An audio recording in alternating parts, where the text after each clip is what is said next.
Okay, so now that we know a little bit about lizard diversity, different types of phylogenetic taxonomic groups of families of lizards, I want to get into just this last little bit of lizards. This is a neat anti-predatory defense tactic, a way to escape predators. We call it tail autotomy. And I'm focusing on tail autotomy because different types of species can autotomize arms or skin, different types of body parts. So this is focusing on the tail, which is more common in lizards. So this is the ability to voluntarily break off their tail. And this has some specific modifications involved. It just doesn't happen randomly. So again, the tail has to be modified. The tail vertebrae have these little fracture planes. So if think of it like a dog, right? We have an extension, that tail's kind of coming off the body. It's an easy sort of anatomical part for a predator to grab.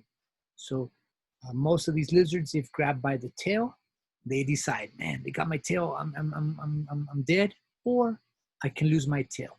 And a lot of times they lose the tail in a strategy for them then to escape. So the tail breaks in very specific planes on the vertebrae, not between the vertebrae, but actually fracture planes on the vertebrae. So breaks, a clean break, there's not a lot of blood loss. They don't bleed to death when this happens. It breaks.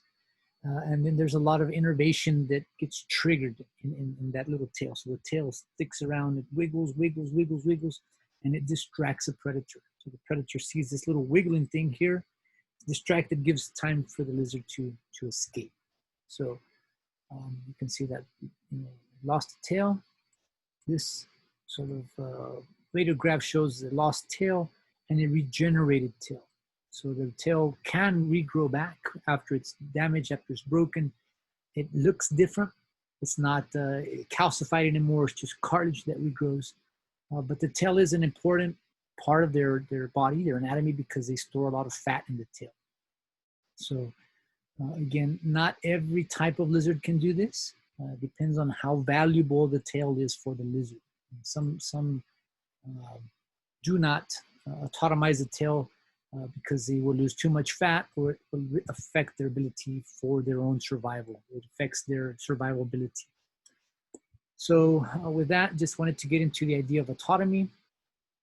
And again, that covers our groups from here, I should say basically from this branch. So we looked at our Ranids, our Helodromatids, and Gooids, and again, we have autotomy that happens in multiple families of these. So with that, let me stop this short little presentation, and we're going to get next into the snakes with Serpentes.